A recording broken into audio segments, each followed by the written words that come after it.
welcome back to another episode of BizBlend, the place where clarity meets curiosity and transformation begins with the right questions.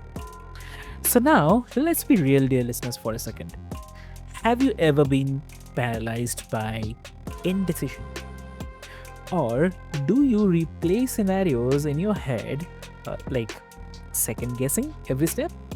Or do you wish like there was a way to actually make better decisions without the overwhelm, stress, or the self-doubt? Right? Great to think about, right? Do let me know, dear listeners, what you think about it. You can share it over social media. You can share it over podcast platforms. You can comment there as well. Would love to listen to your perspectives as well. And well, today's episode is exactly what you have been waiting for because joining us today is the brilliant Cheryl Strauss Einhorn. So, welcome to the show, Cheryl. Oh, thank you so much for inviting me to be with you today. Lovely, lovely. So, Cheryl, like before we start, I'll quickly love to introduce you to all of our listeners. Dear listeners, Cheryl is the founder of Decisive, a decision sciences company that is revolutionizing how individuals and the organizations solve the complex problems. So she is the creator of the area method, area method, an investigative evidence-based system for decision making that cuts through cognitive bias and strengthens your judgment.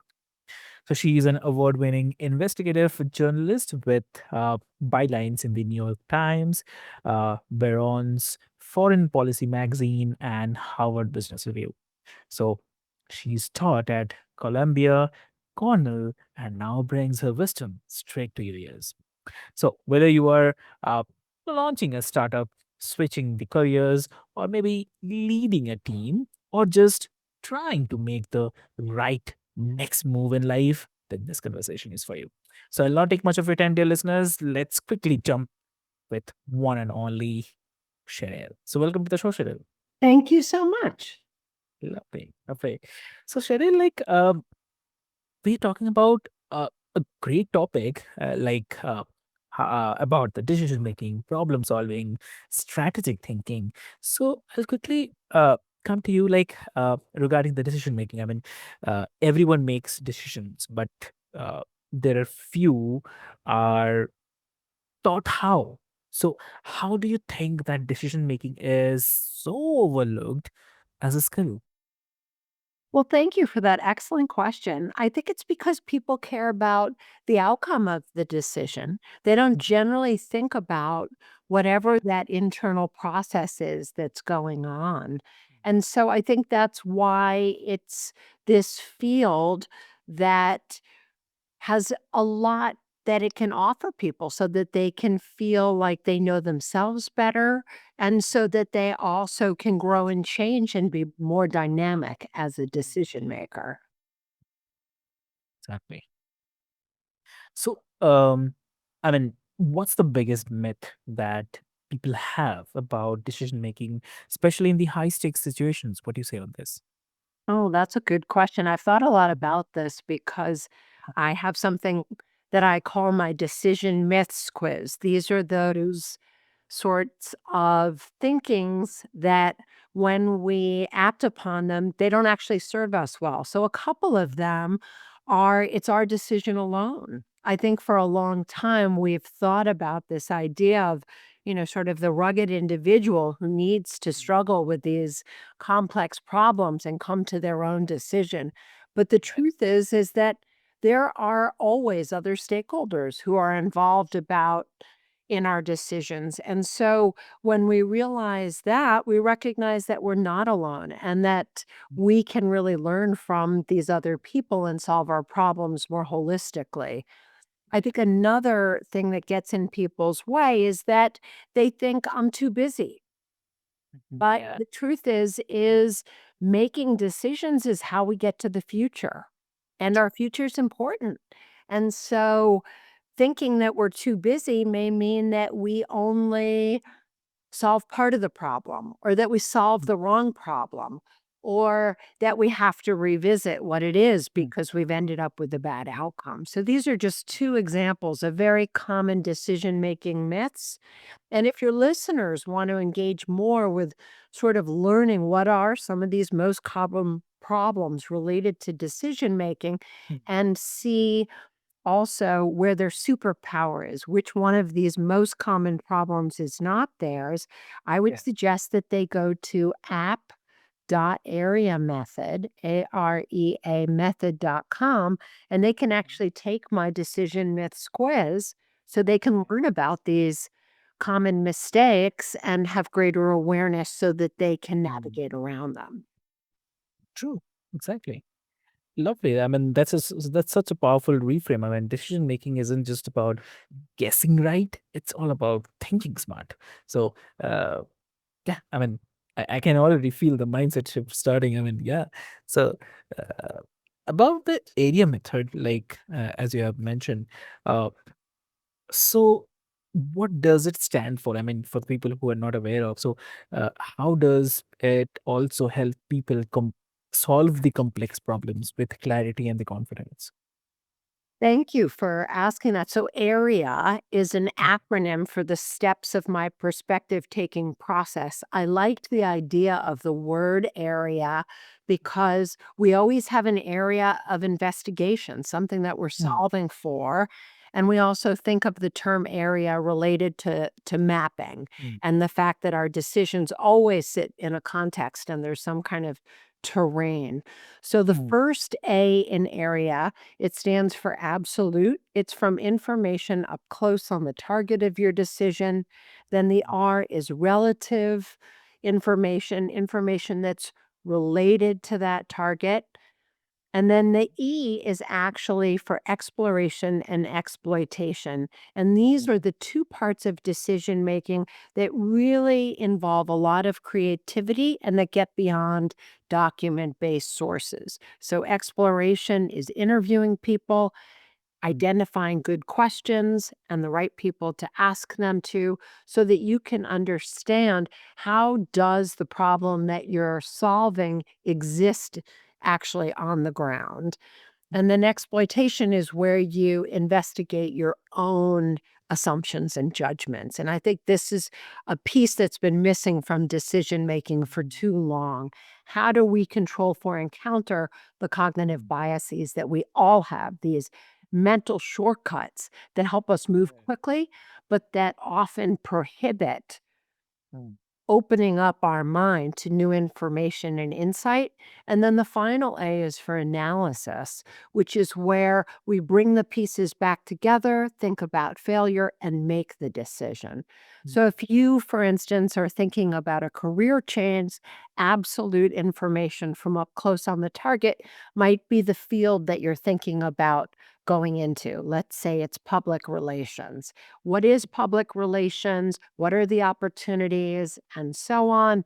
And then relative information, which is related to it, is how does PR sit in various companies? mm, What are the different options within PR? Maybe what are the openings and the different salary ranges and the career trajectories? And then in exploration, you might be talking to people who are in PR. What's it actually like on a daily basis so that you can learn from the wisdom of other people? In exploitation, then you'd begin to be investigating those assumptions against evidence, maybe doing a pro con list is a very popular analysis tool to look at information together. And then in the final A analysis, bringing those different parts of the problem solving together so that you're really solving the problem holistically, which gives you a good chance to make sure that you are going to be successful with that decision. exactly. Perfect. So, I mean, like, how does the area method help counteract our natural biases? I mean, the things that often uh, cloud our judgments. Yeah, I really appreciate that question. There's a couple parts of area's value proposition that make it different from other decision making systems. First, it's a perspective taking system. Yeah. So each of the different letters of the word area move you into a different point of view Yeah. so that you are actively seeing the problem from these different perspectives. The second thing is that it builds in strategic stops.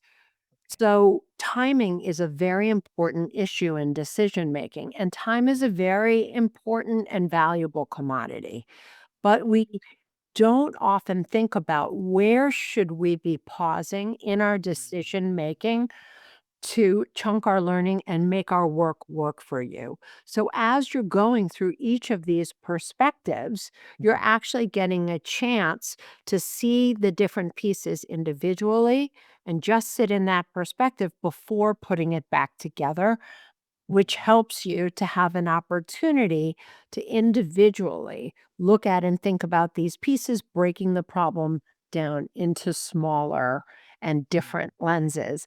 And then the other thing that it does is it builds in these creative exercises in the Yeah. expectation phase to challenge your cognitive biases as well. I mentioned the pro con exercise because many people are very familiar with the idea of thinking about what's good about this decision and what maybe is not good about the decision. But there's a couple other types of exercises that I've learned from the intelligence community, that I've learned from investigative journalism, where you also get a chance to really bring forward where you're making assumptions that are unfounded and to look for disconfirming Mm. evidence.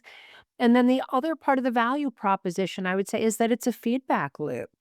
We would like our decisions and our process to move forward in a linear way. But the truth is as we gather new information and insight, we often do want to circle back because we've missed some kind of information that we could be collecting, or we haven't analyzed or glossed over a data point Mm. that all of a sudden becomes much more relevant. Ah, okay. Got it. Hmm. That's amazing. And also would love to talk about your book, your new book, Problem Solver. That's amazing. I mean, the name itself is very uh I mean, it's very catchy, very important. So you explore the psychology of decision making through different profiles. So if you can also tell us about, I mean, tell us more about that, like how knowing your own problem solver type helps us uh, make the better choices, decisions. So Yes, absolutely. So, in working with my area method with all different types of people from all over the world, what I realized is people, everybody could use it, but mm, people used it as they are, not as it is, meaning that there were mm, parts of the process that seemed easier and more intuitive for people, and those intuitive parts they ascribe the greatest value mm, to. So I started to think about what does this mean about how each of us solve problems? Are there a couple of different dominant ways that people approach their decisions? So that was sort of how I came to this idea of problem solver profiles. And what I realized is that there's sort of five dominant ways that people make decisions. They each have strengths and they each have some limitations to them as well. mm, And so I gave each of the five a fun name because mm, we think in language. And that way we'd have a way to talk to other people about our decisions. And so the mm, five are the adventurer, the detective, the listener, the thinker, and the visionary. The adventurer is a confident, mm, fast decision maker. This is somebody who finds it really easy to identify what they think should happen next, mm, and they have an underlying optimism bias to it. They sort of feel like they can go ahead and make a decision, and if it starts to go awry, the good news is they have the next decision ahead. So that's the adventurer. The detective, and I'm a detective, we're a slower decision maker generally than the adventurer. We are somebody who really likes to do research and have data. And while that's good, the downside of that is that we can get very anchored in the data that we find. We can look for and identify something that confirms a favored hypothesis, and that's not really as good or as rigorous as disconfirming data. And we can overvalue the data and underweight the people. Our next decision maker, the listener, she knows that people are very important and that their opinions actually are a kind of data. This is our most trusted, cooperative, and collaborative decision maker. This is the person who knows how to gather the wisdom of others. And the limitation of this kind of problem solving is that they can have a harder time identifying their own inner voice and what they would do on their own, as they can be swayed by the crowd. The fourth type of problem solver is the thinker. This, by far, is the group that we find most heavily represented by the people who have taken my problem solver profile. These are people who are cautious and who really want to collect a lot of data, and they can tell you the why behind their decisions. And the thing about this kind of problem solver is they tend to be our slowest and think of their decisions as the most consequential.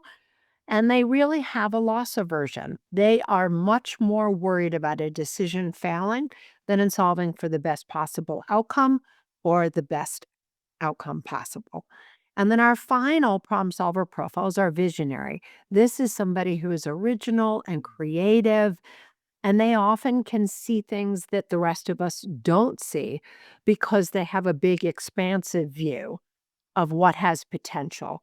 And a downside for them, or a limitation, is a scarcity bias where they can overweight something that is unique and original when something that's workaday would be just fine. So I hope you can see that each of these Mm. have a different thing that they're optimizing for, but they each bring a beautiful and unique lens to complex problem solving. Amazing. Yeah.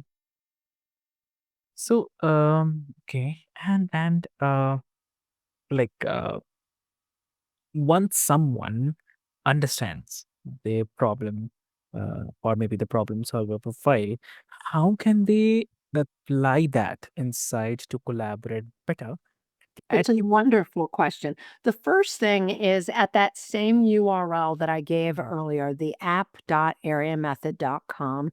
yeah. Your listeners can go there and they can take the problem solver profile quiz. And in just a few short moments, they would be able to self categorize themselves Mm. into one of these five archetypes. So the first Okay. thing is to build an awareness of where your dominant problem solving approach is. And then from there, it helps you to understand why you do what you do. Why do you think it's so important to collect the wisdom of others? Or why do you not think it's that important? Because you tend to overweight thinking about the data, for example. Mm. And then from there, you have, I think, a better sense of knowing what the other person is optimizing for in their decision making. Oftentimes, we may have somebody who we think it's a little sticky Mm. trying to make decisions with them. We don't really know how to enter into it.